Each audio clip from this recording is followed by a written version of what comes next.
Bonjour à tous, vous allez bien? Je suis content d'être avec vous ce matin. Et puis vous savez quoi? J'ai demandé à mon agenda personnel, qui est là, qui est Muriel, et elle m'a dit aujourd'hui, c'est la fête des grands-mères. C'est magnifique ça. Est-ce qu'on ne peut pas applaudir la fête des grands-mères quand même? Bonne fête les grands-mères! Et mamie, si tu me regardes, bonne fête mamie, comme si on était à la télé. Je suis content d'être avec vous ce matin. Je suis vraiment content. Merci Seigneur pour ces moments. C'était vraiment bon.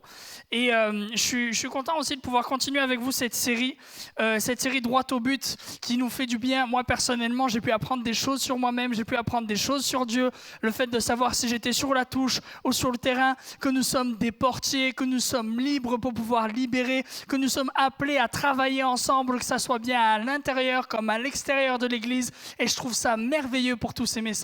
Merci Jésus pour cette série, elle est tellement bonne pour nous et elle n'est pas finie. On continue droit au but et on va continuer sans plus tarder. Je vais demander à des acolytes de venir me rejoindre. Je vais demander à Edouard, à Enzo et à Marco de venir avec moi sur l'estrade. Alors je leur ai donné comme objectif, ils ne le savent pas, mais ils ont fait une course.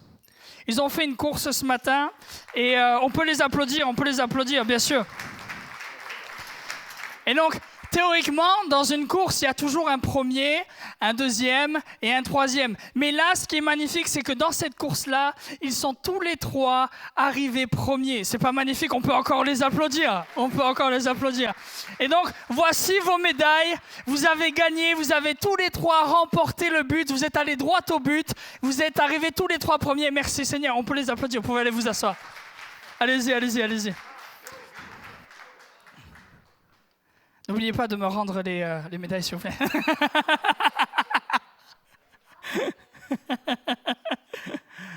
Alors, je vous parle de ça parce que le titre de mon message ce matin, c'est un petit peu un titre à double sens. C'est « Pourquoi cours-tu » ? Pourquoi cours-tu ? Titre à double sens. Pourquoi l'adverbe interrogatif ? Pourquoi cours-tu ? Et aussi, pourquoi, les deux mots séparés, pourquoi cours-tu ? Pour illustrer ma pensée, pour justement trouver cette réponse à cette question, Dieu m'a aidé à trouver ce verset qui est magnifique dans la lettre de Paul aux Philippiens au chapitre 3. Et je vous invite à vous lever si la santé vous le permet pour que nous puissions lire la parole de Dieu ensemble. Philippiens chapitre 3, versets 12 à 14. Ce n'est pas que j'ai déjà remporté le prix ou que j'ai déjà atteint la perfection, mais je cours pour tâcher de le saisir, puisque moi aussi, j'ai été saisi par Jésus-Christ. Frère, je ne pense pas l'avoir saisi, mais je fais une chose. Oubliant ce qui est en arrière et me portant vers ce qui est en avant, je cours vers le but pour remporter le prix de la vocation céleste de Dieu en Jésus-Christ. Amen, amen et amen. Ce passage, il est magnifique. Je l'aime énormément et je ne sais pas vous, mais moi personnellement dans ma Bible, j'ai plein de petites annotations, j'ai des petits commentaires et j'ai aussi des titres et des sous-titres en fonction des chapitres que je vais commencer ou des paragraphes que je vais commencer. Et là, le titre qui est au-dessus de ce paragraphe, c'est « Poursuivre Christ pour le gagner ». Et ce matin, c'est ce que nous allons faire ensemble, nous allons poursuivre Christ pour pouvoir le gagner. Alors, on va répondre à cette première question, pourquoi cours-tu ? Pourquoi cours-tu ? Et on pourrait dire aussi, pourquoi courir ? Dans la Bible, on voit que notre vie est souvent comparée à une course, parce que nous avons tous un départ et nous avons tous une ligne d'arrivée. Et j'aimerais te poser cette question ce matin, comment vis-tu ta course ? Comment cours-tu ta course ? Et même déjà, est-ce que tu cours ? C'est vrai. Est-ce que tu cours ? Ou est-ce que tu marches ? Est-ce que tu cours vers la ligne d'arrivée ? Si oui, laquelle ? Et est-ce que tu t'es arrêté de courir parce que tu penses que tu as déjà remporté le prix ? Ou est-ce que finalement tu t'es arrêté parce que tu es fatigué ? Ou alors peut-être que tu continues à courir, mais tu es blessé, tu as une jambe cassée, blessé par les choses de la vie, blessé peut-être par un deuil, par une maladie ou par une histoire tragique. Pourquoi et comment cours-tu ta course ? Dans le verset que nous venons de lire, le verset 12, Paul nous présente, lui, sa condition et comment, lui, il court sa course. Premièrement, il nous dit, ce n'est pas que j'ai déjà remporté le prix ou que j'ai déjà atteint la perfection. De quel prix parle-t-il ? Il nous parle de la couronne de vie, il nous parle de la vie éternelle. Et maintenant, la question que vous pouvez me poser, c'est, d'accord, il n'a pas encore obtenu la vie éternelle, c'est tout à fait normal, il n'est pas encore mort, c'est logique, il est en train de l'écrire, mais pourquoi est-ce qu'il leur dit ça ? Pourquoi est-ce qu'il leur dit « je n'ai pas remporté le prix » ? Quel est l'enseignement qu'il y a derrière ? C'est parce que à cette époque-là, à ce moment-là, il y a des personnes qui pensaient pouvoir obtenir ce prix par leur propre force. Il y a des personnes qui pensaient pouvoir obtenir ce prix par leurs propres conditions sociales, par leurs bonnes œuvres, par leurs prières. Et personne ne peut faire ça. Personne ne peut remporter le prix de cette façon. Et il dira dans ce même chapitre 3, un petit peu plus haut, « Moi aussi, cependant, j'aurais sujet à mettre ma confiance en la chair. Si quelqu'un autre croit pouvoir se confier en la chair, je le puis davantage. Moi, circoncis le 8e jour, de la race d'Israël, de la tribu de Benjamin, hébreu né d'hébreu, quant à la loi pharisien, quant aux zèles persécuteurs de l'Église, irréprochable à l'égard de la justice de la loi. » En gros, ce qu'il veut dire, c'est qu'à toutes ces personnes qui pensent pouvoir obtenir le prix en faisant des bonnes œuvres, en étant pieux, justement en disant « moi je suis juif », il leur dit à tous « moi je peux l'obtenir avant vous ». Regardez qui je suis un pharisien, je suis de la tribu de Benjamin, je suis un hébreu né d'hébreu, j'étais un persécuteur de l'Église. Mais ce n'est pas comme ça qu'on obtient le prix. Alors ce matin, comme je disais, peut-être que tu crois que tu es déjà arrivé au bout. Peut-être que tu connais ta Bible par cœur, peut-être que tu pries tous les jours, peut-être que tu sers dans l'Église, peut-être que tu as été baptisé depuis X années, mais ça ne veut pas dire que ta course est terminée. Vous savez, j'ai fait des arts martiaux, j'ai fait du taekwondo et j'ai pu obtenir la ceinture noire. Et ce qui est magnifique, c'est que quand on obtient cette ceinture noire, on est vraiment content. Et vous savez ce que l'on m'a dit le jour où j'ai obtenu ma ceinture noire? Moi, personnellement, je pensais qu'on allait me dire « Allez, maintenant, on va apprendre de nouvelles choses. Tu vas passer à un niveau supérieur. Tu vas pouvoir voir des choses que personne n'a vues, des choses comme ça. » Parce que moi, je me suis dit « J'ai travaillé pendant tant d'années, je me suis entraîné pendant tant d'années. On va commencer quelque chose. » Et je ne l'ai pas trouvé, ma ceinture noire, mais j'ai pu retrouver mon kimono d'avant. Et quand on me l'a donné, on m'a dit « Bien joué. Allez, maintenant, on va apprendre le taekwondo. » Quoi? On va apprendre? Comment ça? On m'a dit « C'est le début. » Et j'ai envie de te dire, si tu sers dans l'église, si tu es baptisé, si tu commences à vivre des choses avec Dieu, tu n'es pas arrivé à la fin. C'est le début. C'est le début de ta course. Et Paul dira ensuite, mais ces choses qui étaient pour moi un gain, tout ce que je vous disais tout à l'heure, le fait qu'il soit juif, le fait qu'il soit pharisien, le fait qu'il prie, tout ça, il dit, je le regarde comme une perte. C'est pas quelque chose qui est important. C'est ta foi qui est important. Alors mon ami, ce matin, j'aimerais t'encourager à reprendre la course avec tout ce que tu sais, tout ce que tu fais déjà, mais en te disant, je veux aller au but, je veux aller droit au but, je veux remporter le prix, je veux aller jusqu'au bout, je veux pouvoir gagner cette course et aller jusqu'au bout. Je crois qu'on peut entendre un amen à ça, non? Ensuite, toujours dans notre verset 12, nous avons lu « Mais je cours pour tâcher de le saisir, puisque moi aussi j'ai été saisi par Jésus-Christ. » Ce qui est très intéressant, c'est que là, on a traduit le mot « courir » par un mot qui a plusieurs significations en fait. C'est « dioko », qui veut dire persécuter, qui veut dire poursuivre, chercher, rechercher et aussi courir. D'une façon métaphorique, on pourrait dire c'est chercher sincèrement ou alors vouloir fermement acquérir quelque chose. Et c'est là où je me dis, c'est presque drôle. Paul, qui était un persécuteur, il le dit lui-même, il persécutait l'Église. Après avoir rencontré Jésus, il dit, je persécute Jésus. En gros, ce qu'il dit, c'est, je veux connaître plus Jésus. Je veux être derrière ses baskets. Je veux savoir tout ce qu'il dit, tout ce qu'il fait. Je veux recevoir tout ce que Jésus il a dit. Je veux le recevoir. Je veux le connaître davantage. Je veux aller jusqu'au but. Et ce qui est pas une option et ce qui n'est pas anecdotique, c'est qu'il faut savoir que quand il dit ça, quand il enseigne ça, il est en prison. Qui en prison pourrait dire « je veux connaître plus Jésus ». Je veux derrière ses baskets, je veux en savoir plus sur sa vie, je veux en savoir plus sur lui. Et si Paul arrivait à dire ça et à l'enseigner, c'est parce qu'il avait la foi. Il savait que s'il tenait bon jusqu'au bout, peu importe sa condition, peu importe sa situation, il savait qu'il allait pouvoir remporter ce prix merveilleux qui est la vie éternelle. Et j'ai commencé cette partie en te disant, pourquoi cours-tu? Pourquoi courir? Mon ami, ce matin, reprends la course. Cours, va jusqu'au bout. Même si peut-être tu es enfermé, peut-être que tu es en prison, peut-être que tu te dis je ne peux plus courir, reprends la course. Peut-être que tu es blessé, peut-être que tu es malade. Demande à Jésus de te guérir et reprends la course. Peut-être que tu te sens seul. Jésus est à côté de toi. Il te dit cours avec moi, on va aller de l'avant. Reprends la course sans jamais t'arrêter. Et je crois que c'est possible ce matin. Qui le croit ? Dernièrement, j'ai entendu une prédication où le pasteur disait, il parlait de la persévérance, et il parlait d'un groupe d'intervention, je ne sais plus exactement dans quel pays, je crois que c'était en Italie, et il disait qu'ils vivaient des choses atroces. Il leur disait, on va faire un sugar cookie. Alors ça n'a rien à voir avec la pâtisserie. Il leur disait, on va se mettre dans l'eau, ensuite on va se rouler dans le sable, et vous allez garder ça toute la journée.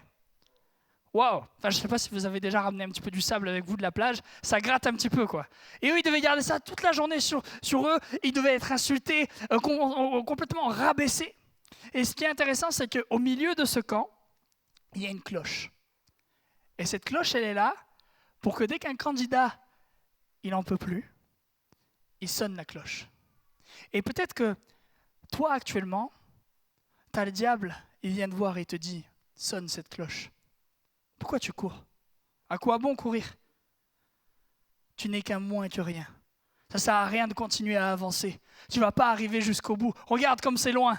Toi, tu crois que tu vas pouvoir y arriver? Et le diable est là, il veut te décourager. Et il te dit, sonne cette cloche, abandonne.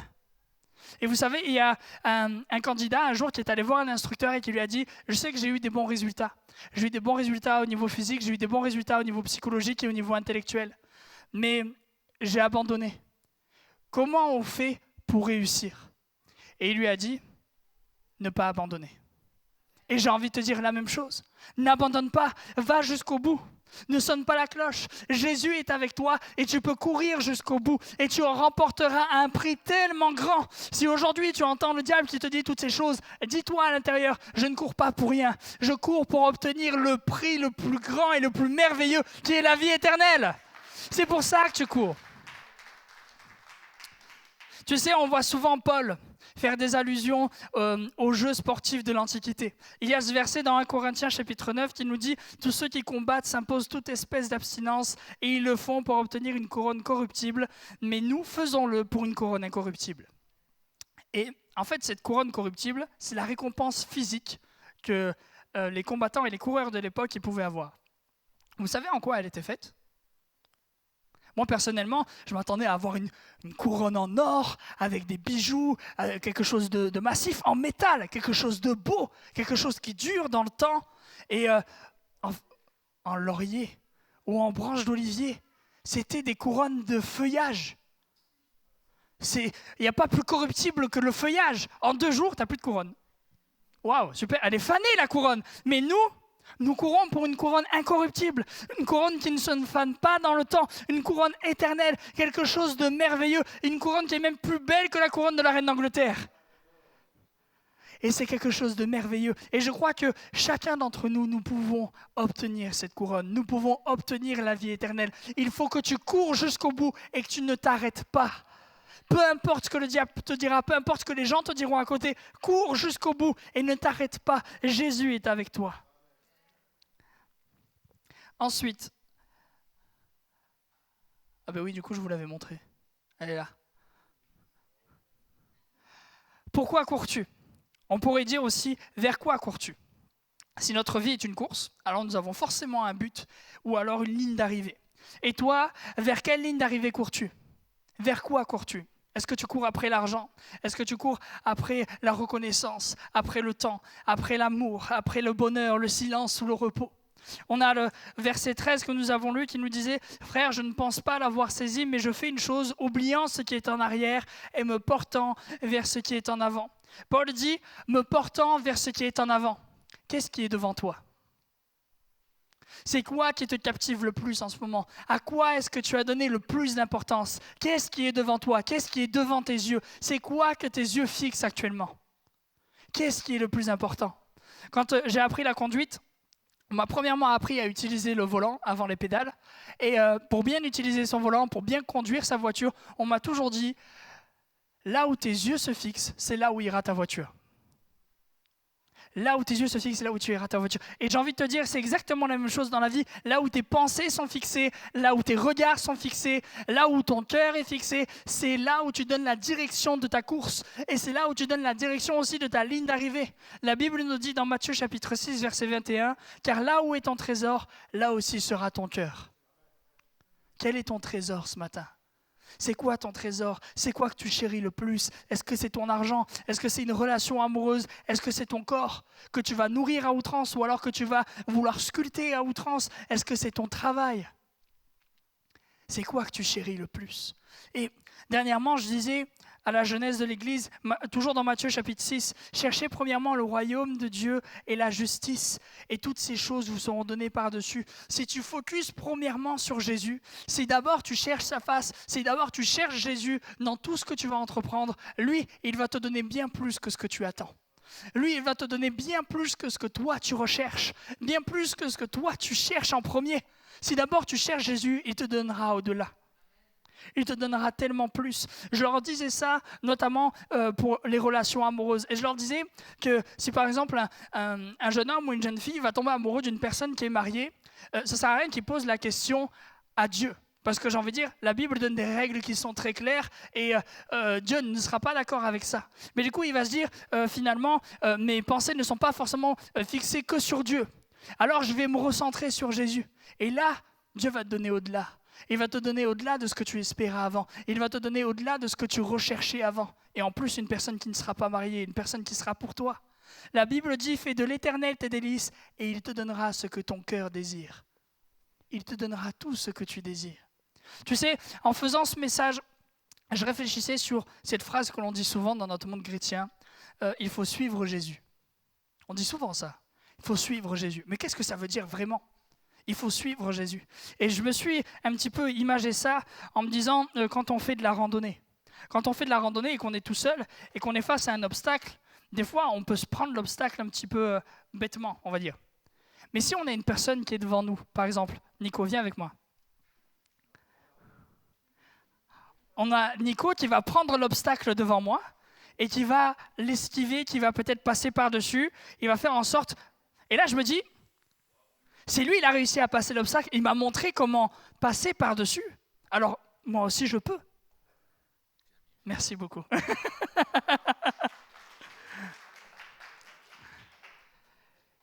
Et je me dis, notre vie avec Dieu, c'est exactement la même chose. Notre vie avec Jésus, c'est ça. Suivre Jésus, c'est regarder ce que fait Jésus, regarder comment il est dans certaines situations pour que nous, on puisse faire la même chose. Suivre Jésus, c'est passer par le même chemin que lui. Suivre Jésus, c'est faire les mêmes choix que lui. Suivre Jésus, c'est vivre les mêmes expériences que lui. Nous sommes appelés à lui ressembler et à l'imiter. Vous savez, je pense que vous connaissez le pasteur David Wilkerson. Le jour de ses 50 ans de ministère, ils ont fait une grande fête dans son église, dans sa grande église. Et une personne qui est venue le voir et qui lui a dit qu'est-ce que vous aimeriez avoir en plus? Cette personne, elle s'attendait à ce que lui il dise j'aimerais que mon église soit encore plus vue, j'aimerais qu'on ait encore plus de notoriété, qu'on arrive à toucher encore plus de monde. Et lui, il va dire ça, ce que je veux de plus, c'est ressembler à Jésus. Ressembler à Jésus. Et aujourd'hui, mon ami, si tu suis Jésus, tu vas pouvoir lui ressembler. Suis-le dans ta course. Suis-le pour éviter les obstacles. Suis-le pour savoir à quelle allure tu dois courir, si à certains moments tu dois sprinter, si à certains moments tu dois récupérer ton souffle. Suis-le pour apprendre à connaître sa façon de courir à lui. Suis-le. Ensuite, je reviens à notre verset 13. Il nous disait aussi, oubliant ce qui est en arrière. Et parfois, dans notre course, on traîne des boulets. On traîne des choses qui sont lourdes. Et quand il y a quelque chose qui nous freine dans notre course, on ne peut pas s'empêcher de regarder en arrière. On ne peut pas s'empêcher, si on traîne quelque chose qui est lourd, on est obligé de regarder derrière, on est obligé de regarder ce que c'est. Et qu'est-ce qui freine ta course? Pourquoi est-ce que tu regardes en arrière? Pourquoi est-ce que tu ne regardes pas le but? Qu'est-ce qui t'empêche d'avancer? Est-ce que c'est un péché? Et j'aimerais que ce moment-là, ça soit vraiment un moment où tu es seul à seul avec Dieu. Tu es tout seul dans cette pièce. Même moi, je ne suis pas là. Tu es seul avec Dieu et tu discutes avec lui. Et est-ce que c'est un péché qui freine ta course? Est-ce que c'est quelque chose, qu'est-ce qui détruit ta vie? Est-ce que c'est ton orgueil? Est-ce que c'est un mensonge? Est-ce que c'est une addiction? Est-ce que c'est des problèmes de jeu d'argent ou alors un non-pardon? Ou est-ce que ce n'est pas du tout un péché? C'est de la culpabilité? Est-ce que c'est des angoisses, des dépressions, un mari violent, un souvenir d'abus, ou alors un adolescent difficile à la maison, des parents bourreaux, un passé douloureux? J'aimerais ce matin que tu puisses être libre de ces boulets. J'aimerais que tu puisses être libéré. Arrêtez de regarder en arrière pour que tu puisses regarder au but. Aujourd'hui, tu peux prendre la victoire. Tu peux dire, Seigneur, tu viens m'aider. Je veux bien souffrir pour être libéré de ce péché. Je veux bien souffrir pour pouvoir aller de l'avant. Je veux être libéré maintenant. Je ne veux plus regarder en arrière, je veux regarder en avant. Si Paul était un meurtrier, un terroriste, Dieu a fait de lui celui qui a écrit la moitié du Nouveau Testament. Si Jésus a ressuscité des morts, si le nom de Jésus a guéri des gens qui étaient en cancer, en stade terminal, si Jésus a sauvé des personnes d'accidents mortels sans aucune égratignure, pourquoi est-ce qu'il ne pourrait pas venir te délivrer? Pourquoi est-ce qu'il ne pourrait pas venir t'aider? Pourquoi est-ce qu'il ne pourrait pas enlever toutes tes chaînes, toute cette culpabilité, ou alors toutes ces angoisses, ou ce péché qui te détruit? Le nom de Jésus est plus grand que tout ça. Qui le croit ce matin?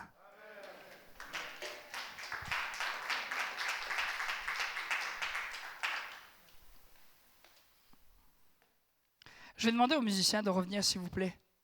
Et on va finir avec ce dernier point. Finir ta course, finir la course. Je cours vers le but pour remporter le prix de la vocation céleste de Dieu en Jésus-Christ. Je ne sais pas si vous connaissez, il y a une course qui s'appelle Spart Race. Spart Race, c'est très très intéressant parce qu'il y a énormément de participants. Tout le monde part et il n'y a pas de podium. Le seul but de cette course, c'est de dépasser la ligne d'arrivée. C'est comme quand on a fait avec Edouard, Enzo et Marco. Le seul but de cette course, c'est de dépasser la ligne d'arrivée. Si tu as dépassé la ligne d'arrivée, tu as gagné et tu as une médaille. Et j'ai envie de te dire, cette course que nous vivons, c'est exactement la même chose. Tu n'as pas à te sentir moins bien que quelqu'un qui va te doubler. Tu ne dois pas te sentir moins bien que quelqu'un qui va courir plus vite que toi. Parfois, on se sent déstabilisé, on se sent plus petit que certains qui nous ont doublés, ou alors parce qu'on s'est assis, peut-être parce qu'on s'est arrêté en course. Non. Le seul but que nous avons, c'est de dépasser la ligne d'arrivée. Peu importe qui arrive en premier, peu importe si tu arrives le dernier, il faut que tu dépasses cette ligne. C'est le seul objectif que tu dois te donner. Dépasser cette ligne. Peu importe ce qui se passe autour de toi. Après, peut-être que tu dois accepter des aides. Oui, si tu t'es assis par terre, accepte l'aide de quelqu'un. Si tu vois des gens qui sont assis par terre dans la course, viens les aider. Si tu vois certains qui ont du mal à traverser des obstacles, va les aider. Mais continue à courir en ne perdant en aucun cas le but. Courir jusqu'à la ligne d'arrivée. J'aime bien dire que notre vie, c'est vraiment une course.